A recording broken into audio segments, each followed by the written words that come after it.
Okay, so 52 is about an airplane, and an airplane flies 810 miles from Franklin to Centerville, and it has a bearing of 75 degrees. Now, when we had talked about bearings some last semester, they always had directions. So it was like north 75 west or south 75 east. It always had directions to it. So when you're not given directions and it just has a general bearing like this does, that assumes it's from the north line going clockwise. So if there's no directions, you can assume it's north towards east. So from the north line, 75 degrees, like that. And this is supposed to be 810 miles. From the north line, turn towards east, or turn clockwise. So this is what the plane's doing to get from Franklin to Centerville. Okay, but then it flies another 648 miles from Centerville to Rosemont, and it has a bearing of 32 degrees. So again, it doesn't give directions, so that means that we assume it's at the north line clockwise. So turn 32 degrees. And here it went 648 miles to get from Centerville to Rosemont.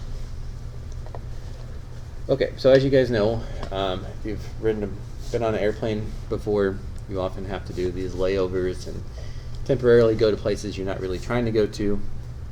But if you're lucky, you can go straight from where you're coming from to where you're going. And of course, that's always going to be the most efficient. So this question asks two things. How many miles would it be if you just went straight from Franklin to Rosemont, so this red line, and what bearing should you take? So we want to know how far and what direction, basically.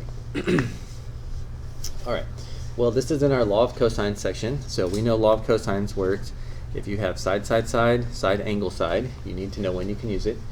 Now, if I had all three sides, then I would know this, and that wouldn't be much of a question. So therefore, it must be side, angle, side. Well, I've got a side, I've got a side. I just need the angle in between those, the included angle.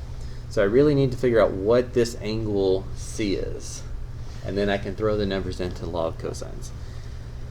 Well, I know this is 32. I know this much is 90.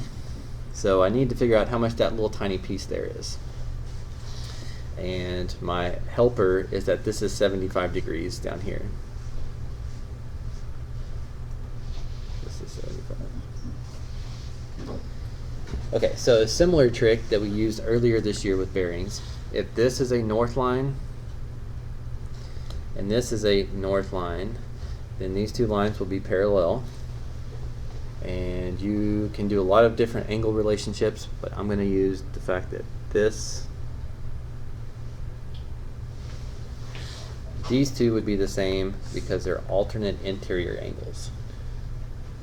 You might need to turn that on the side to see that. But parallel lines, top right, bottom left, so there's the alternating interior because they're inside of these two lines.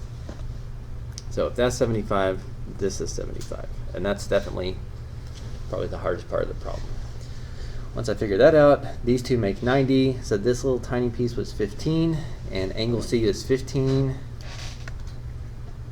The measure of angle C is the 15 plus the 90 plus the 32, which is 105 plus 32, so 137. And now I can use law of cosines because I've got everything I need. Two side lengths and this included angle. So to find this red length, it would be, let's see, the square root of a squared plus b squared minus 2 times a again times b again times the cosine of the angle in between them. So that's why I did all that work to discover how big angle C was.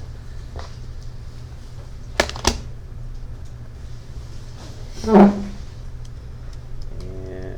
I'm going to put this in my calculator.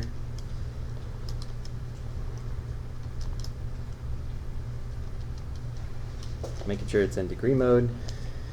Looks like C is 1,357.848. That would be miles. So of course that's better. Going this distance instead of going 810 plus 648 is going to be more direct. You always want to go straight there if you can. So that's one question. And then the other question is, well, what bearing would you have to take? So I'm starting here and I'm wanting to head there. So it's going to be less than 75 degrees because 75 degrees turns all the way to here and I just want to turn to there. So I know it's less than that. So what I really want is I want to know this angle. This angle is going to be the bearing because it's from the north line measured clockwise. So if I can figure out how much this is, I can subtract it from 75. Well, that's not a problem because law of cosines again, I couldn't use side, side, side a minute ago, but now I've got side, side, and side. So I can do that to find this angle F. So the measure of angle F would be inverse cosine of,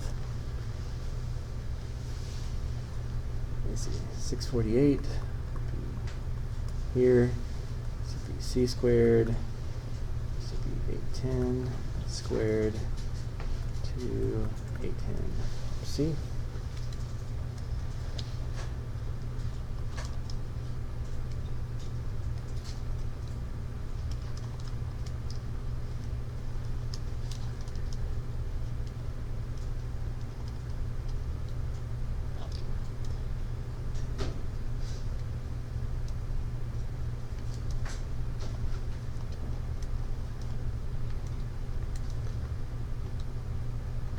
Okay, and that tells me the measure of angle F is about 18.994 degrees, but that's just this piece right in here.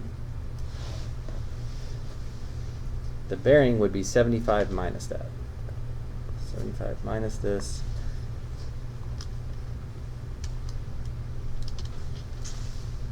.006 degree. So the bearings aren't necessarily fun to work with, but this is a great law of cosines question because A, I can start off with law of cosines to find the distance if I got to just go straight to my destination. And then B, once I know all three possible lengths, I can find out any angle of the triangle. And specifically, if I know angle F, I could subtract that from 75 to get the bearing, which is what the airplane would want to take to go straight from the city I'm at to the city I want to be. All right, so let me leave this up for a minute so that you guys can finish copying down and see if there's anything that jumps out at you that you need to ask. A little tougher question, so I would recommend you maybe retry it in case this or something like this is on the quiz.